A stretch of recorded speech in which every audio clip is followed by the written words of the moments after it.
Hello friends, welcome back to my channel. আশা করি সবাই ভালো আছো, আমিও খুব ভালো আছি। তা আজকে অবশ্যই আমার কন্টেন্ট টন্দীপ এবং তোমাদের একটা কিছু যে কথাটা আমি আগেও বলেছিলাম আজকেও বলবো, সেটা কিছুটা প্রমাণ দিয়ে বলবো। কারণ প্রমাণ দেখো, আমাকে এমনি এমনি আসবে না, অবশ্য করেই টন্দীপের ভিডিওর মধ্য থেকেই আমি প্রমাণটা পেয়েছি এবং ওটা অবশ্যই আমি তোমাদেরকে শো করব। এবং দেখো, এই সিআইডি বাহিনীর সঙ্গে থাকতে থাকতে আমাদের কি হাল হয়েছে ভাই, যেটা ছিলাম না সেটা করে বানিয়েছে। যাই হোক, তাহলে ফার্স্ট থেকে শুরু করি। তাহলে আমি কিছুদিন আগে আমার একটা ভিডিওয়ে তোমাদের বলেছিলাম যে টন্দীপে ঠান্ডা লেগেছে। রাম তুলসী পাতা, আমি সেদিনকে তুলসী পাতার নামটা মনে করতে পারিনি, আজকের ভিডিওতে আবার যেহেতু রিপিটেশন হয়েছে তার জন্য বেশ মনে রেখেছিলাম। সেই রাম তুলসীর পাতা, গোলমরিচ, আদা, মধু দিয়ে সম্ভবত একটা রস বানিয়ে সেটাকে খেলো গরম গরম ঠান্ডা লাগলে। তা তোমাদের সেটা কারণ হিসেবে বলেছিলাম পাখা চালালে ঠান্ডা লাগবে, এটাও বলেছিল। পাখা চালালে আদৌ নয়, এটা হয় এসির থেকে ঠান্ডা লেগেছে, ঠান্ডা গরমের থেকে ঠান্ডা লেগেছে, অথবা বেশি রাতে ডিজে চালিয়ে নাচের জন্য ঠান্ডা লাগলেও লাগতে পারে। কারণ যেহেতু গঙ্গা পুজো চলছিল, গঙ্গা পুজোর ভাসান আমরা তখনও অবধি দেখতে পারিনি বা দেখাইনি, এটাই ভেবেছিলাম। কিন্তু আজকের ভিডিওতে গঙ্গা পুজোর ভাসান হলো, তার মানে আমরা বা আমি, কারণ আমি বলেছি এই কথাটা নিয়ে মনে হয়, যাই হোক আর কাউকে বলতে শুনিনি সেভাবে, তাহলে সেই কথাটা সত্যি হয়ে গেল যে পুজোর ভাসান কিন্তু আজকের ব্লগিংয়ে এলো। তার মানে এটা হলেও হতে পারে যে যেহেতু ডিজে চালিয়ে নাচ ভিডিওর মাধ্যমে আমাদের সামনে এসেছিল, আর যেখানে টন্দীপ অবশ্য করেই অ্যাক্টিভ মেম্বার, কাজে সেখানে সে তো অলরেডি পার্টিসিপেট করতেই পারে, কারণ হই হুল্লোড় এটা তো করতেই হয়। আজকে পার্ট অফ ভাসান যখন হতে পারলো, তাহলে পার্ট অফ মস্তি অবশ্য করেই কিন্তু হতে পারে। আশা করি আমি এই অনুমানটা করতেই পারি, কারণ অনুমানের যথেষ্ট যুক্তি আছে সপক্ষে, ঠিক কিনা? যাকে যেটা বলেছিলাম তার সত্যতাটা নিজের কাছেও যদি বেশি করে মানে প্রকাশ হয়ে যায়, তাহলে আরও বেশি আনন্দ লাগে, তাই না? যে আমি একটা কথা বলছি একটা অনুমান ভিত্তিক, সেটা কি সত্যি না জাস্ট অনুমানই হচ্ছে এটা, কিন্তু যখন দেখি না এই অনুমানটার উপর আমার 90% সত্যতা রয়েছে, সেক্ষেত্রে নিজেকে খুব প্রাউড ফিল হয়। যাই হোক, চলে আসি টন্দীপের আজকের ব্লগিংয়ের ভাসান পার্টটা পার করে গাড়ির সারানোর ব্যাপারটা, সেটা তো হলো। এবং গাড়ি সারানোর আগে ওদের সোফা ঘোরানো হলো, যেটা কিনা টিভি কিভাবে বসবে, কোথায় রাখবে, সেটা নিয়ে একটা জল্পনা কল্পনা চলছিল। ওই দিদির সোফাটা যেটা সাইড করা ছিল রান্নাঘরের জানলার দেয়াল ঘেঁষে, সেটাকে ঘুরিয়ে মুখোমুখি রাখা হলো যে ওয়ালটাতে টিভি রাখা হবে সেটার মতো করে, কিন্তু খুবই অড লাগছিল, যেটা কিনা মানে রাখলে জাস্ট ভালো লাগছিল না, যেটা কিনা টন্দীপের মারও ভালো লাগছিল না। আর এটা তোমরা জেনেই রাখো, যেখানে টন্দীপের মার ভালো লাগছে না, মার পছন্দ হচ্ছে না, সেখানে সোফা ওইভাবে থাকবেও না, টিভি ওইভাবে লাগানোও হবে না, কারণ যেটা ভোটিংয়ের ব্যাপার আছে না ভাই, কাজে সেই ব্যাপারটা কিন্তু আছে। কিন্তু এই অবস্থাতে ওখানে কারা কারা উপস্থিত ছিল তোমরা ভাবো। টন্দীপ এবং তার ছেলে তো ছিলই, সঙ্গে মা এবং বাবা ওখানেই বসেছিল। কাজে এই টিভি রাখা নিয়ে একটা তো বচসা হচ্ছিল, বোঝাই যাচ্ছিল। সেটা কি দেখো, পুরো কথাটা আমাদের কর্ণগোচর হবে না, বা আমরা পুরোটা হয়তো বুঝতেও পারিনি, কিন্তু অনুমান করতে পারি। সেটা কি, ওর মার পছন্দ হচ্ছিল না ওইভাবে সোফাটা রাখা এবং ওইখানে টিভিটা রাখা, ঠিক আছে? কারণ সে ওখানেই বসে আমার যতদূর মনে হলো, এবং পড়ার সময় ছেলেকে ওখানেই বসে পড়ায়। কাজেই সামনে যদি টিভি থাকে বা ওখানে বসে টিভি চালানো হয়, হয়তো বা ছেলের পড়াশোনায় কিছু ডিস্টার্ব হবে, এটা নিয়ে হয়তো বা উনি কিছু বলতে চেয়েছেন, বা সোফাটাই হয়তো রাখা তার মানে মতের বিরুদ্ধ, এটা হতে পারে। সেখানে ওর বাবা বেশ একটু উচ্চস্বরে কথা বলতে শুনলাম। প্রথমে বুঝতে কষ্ট হয়েছে, কিন্তু ভালো করে শোনার চেষ্টা করেছি, তাতে উনি বুঝেছেন। রাত ওনার বক্তব্যে এটা বুঝলাম যে দিনের বেলায় উনি এসে এই বাড়িতেই বিশ্রাম করেন, বলছেন উনি নিজের মুখে, যে রাতে শুতে যাই ওই বাড়িতে তো কি হয়েছে, দিনের বেলা কিন্তু আমি এইখানে বসেই বিশ্রাম করি। তার মানে এইখানে যদি টিভিটা থাকে তাহলে ওনার পক্ষে দেখতে সুবিধা।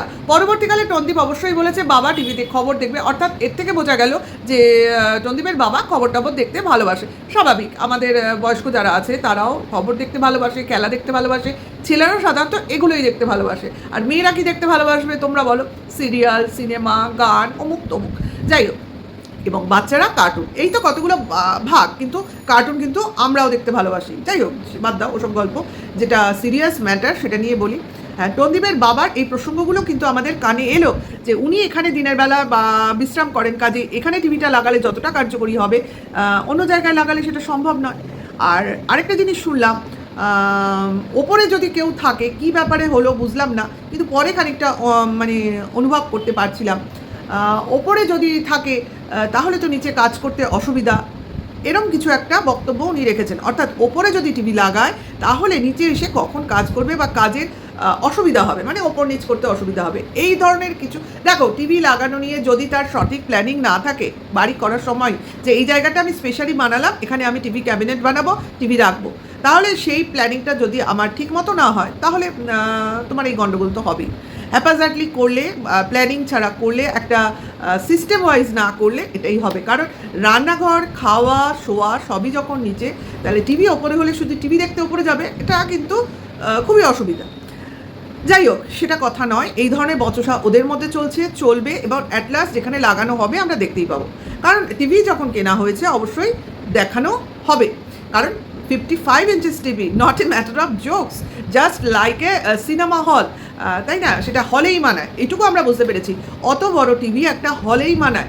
অত বড় টিভি যদি আমি কোনো রুমে সেট করি, কিন্তু সেটা আমার দেখতে মোটেও ভালো লাগবে না, কারণ ডিস্টেন্স মেনটেন করতে হয়। বড় টিভি দেখতে গেলে তোমার একটু ডিস্টেন্সে দেখতে হয়। যাই হোক, সেটা কথা না, কথাটা হচ্ছে এটা নিয়ে ওদের আলাপ আলোচনা চলছে, মতবিরোধ চলছে বলতে পারি ছোট্ট করে। এইবার ছেলের কি হবে, ছেলে কি করবে? ছেলে ব্যাপারটা বুঝছে না, টিভি বুঝছে কিন্তু ব্যাপারটা বুঝছে না। বাইরে যখন বেড়াতে গেছিলো বা অন্য লোকের বাড়িতে যায় বা গেস্টের বাড়ি, ভিজিটার্সের বাড়িতে যায়, সেখানে গিয়ে টিভি দেখেছে, কিন্তু নিজের বাড়িতে টিভি সেটা কীরকম কী হবে, কীরকমভাবে নেবে, এটা একটা দেখার জিনিস। যাই হোক, টিভি এসে গেল অবশেষে, এবং ছেলেকে বোঝানো হচ্ছে যে টিভি আমরা দেখব, যদি পড়াশুনো করো তাহলে টিভি চালানো হবে। কি দেখবো না টিভিতে? তোমার খেলাধুলো, কার্টুন, নিউজ চ্যানেল, শিক্ষামূলক চ্যানেল। আচ্ছা, এইসব বলছিল। শিক্ষামূলক চ্যানেলটা কি ভাই মেনশন করে দিতে পারতে। যাই হোক, সেটা কথা নয়। টিভি দেখবো বলাতে ছেলের যে রিয়াকশানটা হলো, এবার থেকে আমি সব সময় টিভি দেখবো নাও, মানে এক জায়গা থেকে বার করে আমি আরেক জায়গায় ছেলেকে পুশ করে দিচ্ছি। কারণ এই টিভির নেশা কিন্তু বড় নেশা। এই বড় টিভিতে, বড় স্ক্রিনে যদি তুমি দেখতে চাও এবং সেই ভালোবাসাটা যদি তোমার গ্রো করে, আরে ভাই, এখন মোবাইল আর টিভি এটা কোনো ব্যাপার না। মোবাইল লোকের হাতে হাতে করে, আর টিভি কি একটা জায়গায় ফিক্স থাকে, সেখানে বসে দেখা, এই হলো ব্যাপার। একই তো জিনিসটা। হ্যাঁ, কী দেখবো? ব্লগিং দেখবো। নিজেদের ব্লগিংটাই ওরা টিভিতে চালাবে, ম্যাক্সিমাম লোক চালায়, নিজেদের ব্লগিং টিভিতে চালিয়ে দেয়। আর যেটা বাচ্চারা দেখতে ভালোবাসে, কার্টুন। তো আমি বলবো, যখন কেনাই হয়ে গেছে, যখন লাগানোই হবে টিভি, তো অ্যাটলিস্ট টিভিতে খেলাধুলা, নিউজ তো বেটার, বাট ডিসকভারি, হ্যাঁ, প্রকৃতিকে চেনা না, শিক্ষামূলক তো আমরা এগুলোকেই বুঝি। ডিসকভারি, ন্যাশনাল জিওগ্রাফিক চ্যানেল সম্ভবত এখন তো আর দেখা হয় না টিভি, তার জন্য বলছি। কারণ টিভির সামনে আমি অ্যাটলিস্ট বসিই না, সেই সময়টাই গেছে। যদি খেলা হয় বা ওই ভোটের সময় ছাড়া টিভি আমরা সেভাবে দেখিই না, কারণ মোবাইলের জন্য। ভাই, টিভি বলে না, টিভি ওই টাঙানোই থাকে। যাই হোক, সেটা কথা না, কথাটা হচ্ছে আর হচ্ছে তোমার কার্টুন, এইগুলো দিলে তবু একটা বাচ্চার পক্ষে ঠিক আছে। কিন্তু সেখানে যদি আমি ব্লগিংগুলোই দেখি, যেখানে যদি আমি মানে আদার্স জিনিস দেখি, সেইগুলো কিন্তু মানে বাচ্চাদের পক্ষে ভালো না, এইটুকু বলতে চাইছি। যারা বড়, যারা অভিজ্ঞ, তাদের তো আর কি ক্ষতি হবে? তাদের তো আর ক্ষতি হওয়ার কোনো রাস্তা নেই, কাজে তারা টাইম স্পেন্ড করবে। টিভিটা তাদের জন্য বেটার। এখন বাচ্চাদের জন্য টিভি, মোবাইল যাই বলো ক্ষতিকর, কিন্তু মোবাইল তো তুমি এখন সরাতে পারবে না। আমাদের শিক্ষা ব্যবস্থাটাই এমন হয়ে উঠেছে যে মোবাইলকে তুমি সরাতে পারবে না। হ্যাঁ, অতটুকু বাচ্চার প্রয়োজন হয় না, কিন্তু একটা এজের পর প্রয়োজন হয়, যেহেতু টিচাররাই এখন মোবাইলের সঙ্গে যুক্ত বিভিন্ন গ্রুপের মাধ্যমে। জাস্ট এটা নিয়ে আমি বেশি কিছু বলছি না। যাই হোক, যেটা না বললেই নয়, যেটা বলার জন্য আমি এসছি, সেটা হচ্ছে টনদীপ্তের ওপরের ঘর খুব গরম। আগের দিনের ভিডিওতেও তোমরা দেখেছো, আগের দিনের ভিডিওতে, যে ওপরের ঘরে মা এসছে, ছেলে এসছে, টনদীপ ঘুরতে এসছে, বলে ঘুরতে এলাম, ওপরে তো ভীষণ গরম, তাই আমরা আসি না, এখন মাঝে মাঝে ঘুরতে আসি। ভাই, আজকে তো আমি জাস্ট চমকে গেলাম। এতদিন ইমাজিনেশন করেছিলাম, আজকে চমকে গেলাম। টনদীপ যখন ঘরে বসে দরজা বন্ধ যখন করেছে, তখন তো আমার সন্দেহ হয়েছে, ভাই গরমে তুমি জানলা খোলো, দরজা বন্ধ, এটা কিন্তু হয় না। যাই হোক, যেহেতু ওদের বাড়িতে বেশি লোক নেই, জয়েন্ট ফ্যামিলি না, সেখানে ঘরে ঢুকছে দরজা বন্ধ করে গরমের মধ্যে, এটা জাস্ট যাচ্ছিল না। যাই হোক, খাটে বসে বক্তব্য পেশ করছিল ঘর নিয়ে, যে ওপরের ঘরটা তো মা নিজের নামে বলে নিয়েছে, মার আর ছেলের নামে। এখানে আবার একটু আমার মনে হলো কথাটা যেন কেমন লাগলো। প্রথম দিকে শুনেছিলাম ঘরটা বাপ আর ছেলের, তারপরে এটা দিদিমা আর ছেলের হয়ে গেল। যাই হোক, সেটা কথা না, হতেই পারে মানুষ ঘর সময়ে সময়ে চেঞ্জ করছে, নিজের ডিসিশন চেঞ্জ করছে, সেটা কথা না। যেটা জিনিসে আমার চোখটা আটকে গেল, তোমরাও দেখতে পারো, আমি মিনিট ক্ষণ সেকেন্ড কিচ্ছু বলবো না, তোমরা ভিডিওর শেষ পার্টে চলে যাবে, যেখানে টনদীপ ওপরের ঘরে বসে ভিডিওতে খাটে বসে, হ্যাঁ, ভিজিটার্সে দেওয়া খাটে বসে কথা বলছে, তার পিছনেই রয়েছে সেই আলমারিটা, যেটা কিনা সেটাও গিফটসের, টনদীপ এবং টনদীপের ছেলের ফটো চিপকানো আছে, এবং তার পাশে একটা আয়না আছে, তোমরা দেখতে পাবে। সেই আয়নার মধ্য দিয়ে জাস্ট তোমরা রিফ্লেকশন দেখবে। দেখো, আয়না যদি আমার পিছনে থাকে, যেমনভাবে আমার এই আয়নাটা রয়েছে, আয়নাটার মধ্যে দিয়ে যে জানলাটা দেখা যাচ্ছে সেটা হচ্ছে অপোজিটে।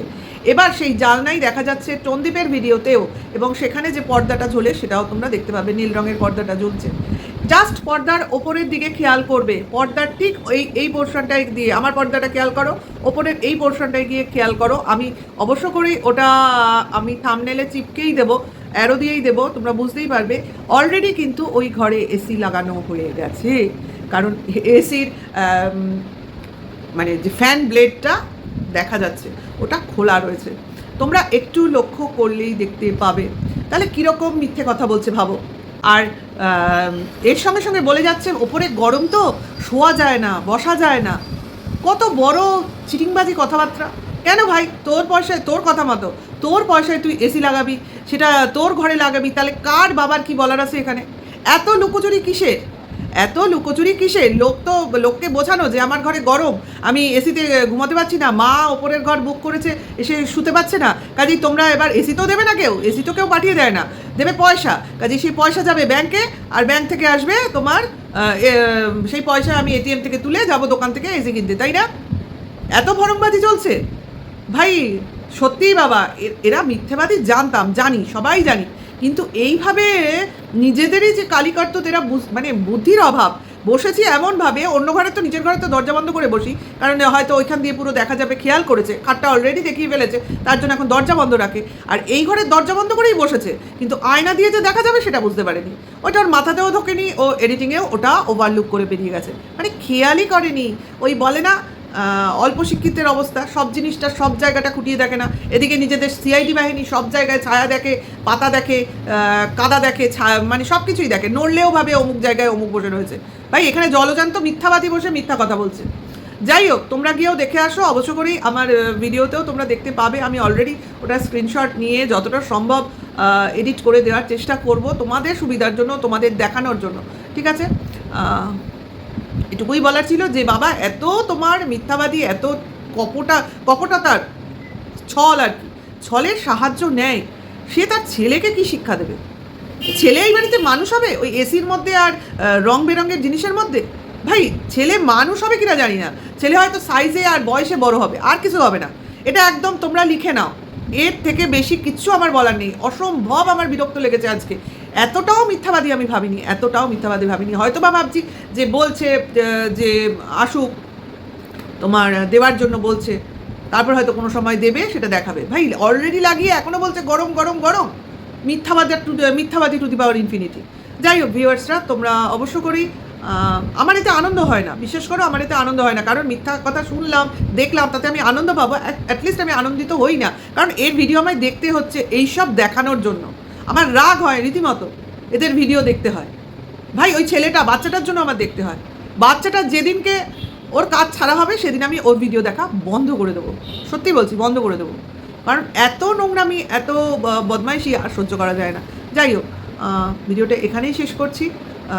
তোমরা যদি ভালো লাগে ভিডিওটা অবশ্য করে শেয়ার করো, লাইক করো, কমেন্টস করো, আর নেক্সট ভিডিও ওয়েট করো। আমার সঙ্গে থেকেও, নতুন হলে সাবস্ক্রাইব করে নোটিফিকেশনটা অন করে দিও। Tata, by.